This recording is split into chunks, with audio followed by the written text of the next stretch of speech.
공교육 전문가들과 함께하는 교육정보 격차 해소 프로젝트 입시의 정석 시간입니다. 고3 학생들의 1학기 중간고사가 이제 대부분 마무리됐습니다. 힘든 시험도 끝났고 5월 초 연휴도 겹치면서 조금은 처지기도 쉬운 시기인데요.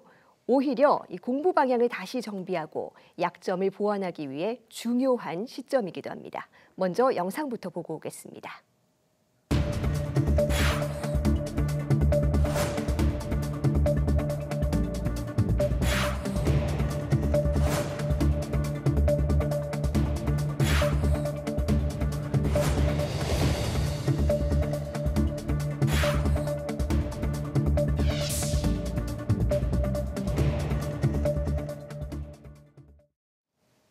네, 고3 중간고사 이후 준비해야 할 것들 경기 전곡고등학교 문희태 선생님과 짚어봅니다.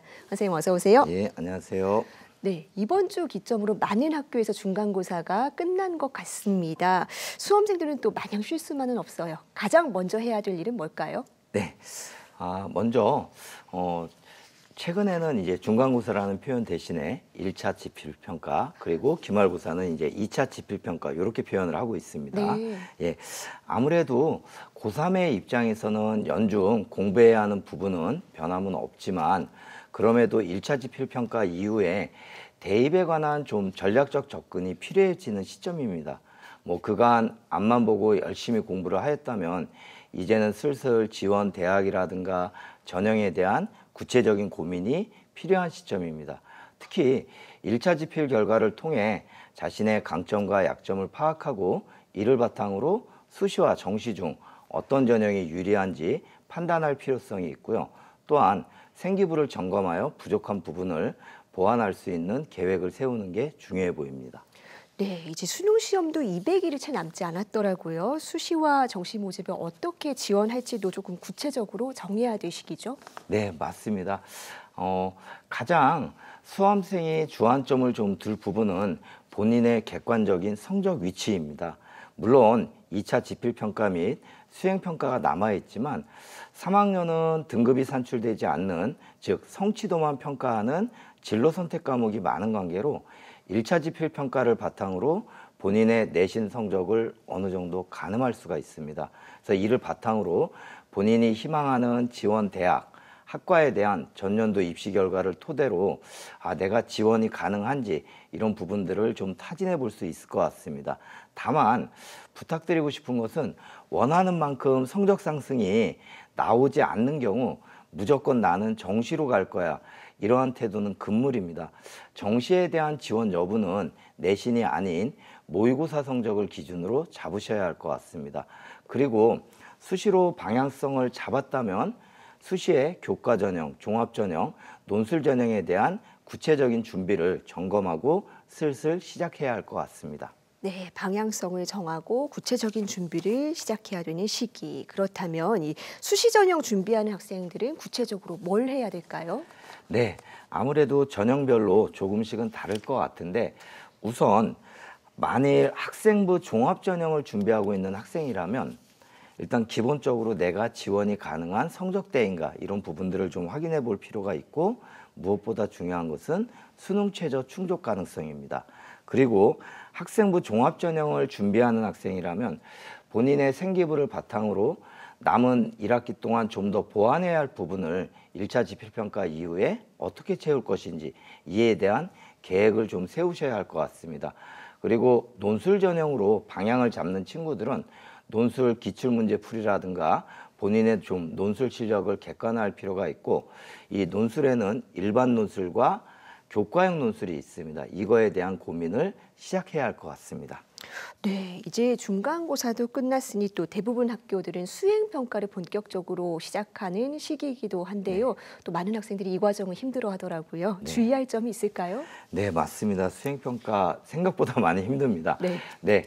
수행평가는 이제 상시평가로 일정한 기간을 두고 있지는 않았지만 그래도 대부분의 학교들이 1차 지필평가가 끝난 이후에 수행평가를 많이 실시하고 있습니다. 수행평가 또한 내신에 포함되기에 당연히 잘하는 것은 중요하지만 특히 학생부 종합전형을 준비하는 친구들에게는 정말 중요합니다. 최근에 수행평가는 발표, 보고서 제출 등의 형태로 이루어지기에 학생부 종합전형을 준비하는 학생들의 입장에서는 본인의 생기부를 좀 더 풍성하게 만드는 가장 기본적인 방법이 수행평가의 참여입니다. 그래서 수행평가에 많은 노력과 정성을 기울여야 합니다. 그리고 시기적으로 대부분의 학교들이 1차 지필평가 이후에 많은 주제 발표라든가 탐구 보고서 작성 등의 다양한 교내 프로그램을 실시를 합니다. 그러기에 학생부 종합전형을 준비하는 친구들은 마지막 기회로 좀 여기고 열심히 참여하셔야 될 것 같습니다. 네, 말씀해 주신 대로 이 학교생활 기록부 내용을 보완할 수 있는 정말 중요한 마지막 시기인데 구체적인 조언을 해주신다면요? 네, 아무래도 3학년 1학기의 생기부가 다른 학년에 비해 매우 중요합니다. 구체적으로 조언을 드리자면 두 가지 정도의 좀 팁을 드릴 수 있을 것 같습니다. 첫째는 1, 2학년 생기부 내용과의 연계입니다. 1, 2학년 생기부의 활동 등을 정리하면서 이를 심화 발전시킬 수 있는 주제, 이런 부분들을 좀 탐색하면 좋을 것 같습니다. 그리고 두 번째는 1, 2학년이 진로 역량에 맞춰 학과 탐색 및 전공 탐색이 중점을 두었다면 3학년 때에는 학업 역량에 좀 초점을 둔 자기주도적인 탐구와 역량을 보여주는 게 좋을 것 같습니다. 그리고 3학년에 들어와 진로가 변경이 되는 학생들이 있습니다. 이런 학생들 같은 경우에는 생기부에 진로를 변경한 계기나 동기, 이런 부분들을 좀 녹여내고 진로 변경된 내용을 좀 생기부에 기재할 수 있는 마지막 기회라고 좀 생각하시면 될 것 같습니다. 네. 이제 날씨도 따뜻해지고 학기 초부터 마냥 달려오다가 조금은 지치기 쉬운 시기이기도 합니다. 이 선생님으로서 또 우리 수험생들에게 당부해주고 싶으신 조언도 있으실 것 같아요. 어떻습니까? 네, 맞습니다. 아마 대부분의 우리 고3 수험생들이 길게는 뭐 2학년 겨울방학 때부터 짧게는 3월부터 쉼없이 열심히 공부를 하였다고 생각을 합니다. 1차 지필평가가 기대대로 잘 나온 친구들도 있을 것이고 또 기대보다 낮게 나와 속상해하는 친구들이 좀 많을 것 같습니다. 당부드리고 싶은 말씀은 대입의 긴 과정에서 이제 한 4분의 1 정도 지나고 있습니다. 제가 생각하기에 대입과 날씨는 반비례인 것 같습니다. 이 날이 화창한 5월을 기점으로 지쳐 떨어져 나가는 친구들이 점점 나타납니다. 지금 이 4월 말에서 5월로 넘어가는 이 시기가 대입에 있어서는 저는 첫 번째 고비라고 생각을 합니다. 그래서 이 고비를 잘 이겨내신다면 앞으로의 수험 생활도 보다 좀 원활하게 잘 생활하지 않을까 이렇게 생각합니다. 네, 첫 번째 고비이군요. 정말 네. 이 1차 지필평가도 끝나고 봄이 한창입니다. 우리 고3 수험생들 잠시 숨을 고르더라도 마음을 다잡고 또 남은 입시에서 중요한 시기로 활용했으면 좋겠습니다. 선생님 오늘 말씀 잘 들었습니다. 네, 고맙습니다.